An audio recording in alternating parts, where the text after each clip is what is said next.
Hello everyone, I am Nripendra Yadav, senior research analyst eight Swastika investment limited. एक तरफ gold और silver की कीमतों में जियोपॉलिटिकल टेंशन और रेट कट की एक्सपेक्टेशन कीमतों को सपोर्ट कर रही है, वहीं यूएस जॉब मार्केट और इन्फ्लेशन के डेटा इसकी कीमतों पर दबाव बना रही है। हालांकि लास्ट वीक के एंड में गोल्ड और सिल्वर की कीमतों में जो लोअर लेवल से तेजी आई थी, वही तेजी इस वीक भी हमें जारी रहने की उम्मीद लग रही है। इस वीक के लिए गोल्ड में रिटेल सेल्स और कंज्यूमर सेंटीमेंट के डेटा कीमतों के लिए इंपॉर्टेंट रहेंगे। टेक्निकली गोल्ड और सिल्वर को इस वीक गिरावट पर बाय करके चल सकते हैं। गोल्ड में सपोर्ट 61,000 पर है, वहीं इसका रेजिस्टेंस 64,000 पर है, जबकि सिल्वर में सपोर्ट 70,000 पर है, सिल्वर का रेजिस्टेंस 75,500 पर है।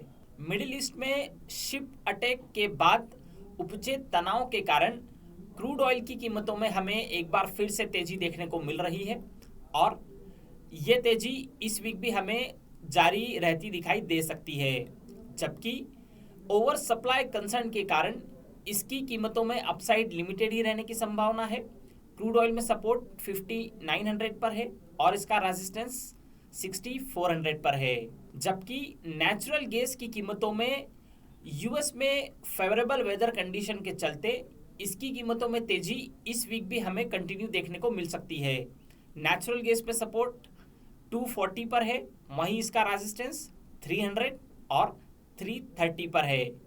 चाइना से लास्ट वीक में जारी इन्फ्लेशन और एक्सपोर्ट के डेटा अनुमान से बेहतर दर्ज किए गए।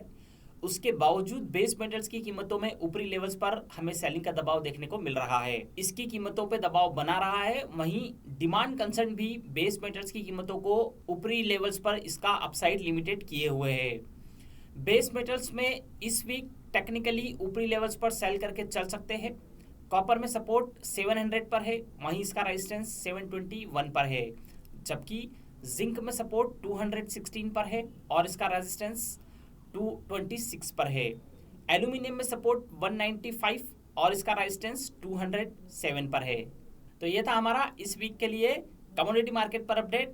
Thank you for watching our video. Investment in securities market are subject to market risks. Read all the related documents carefully before investing.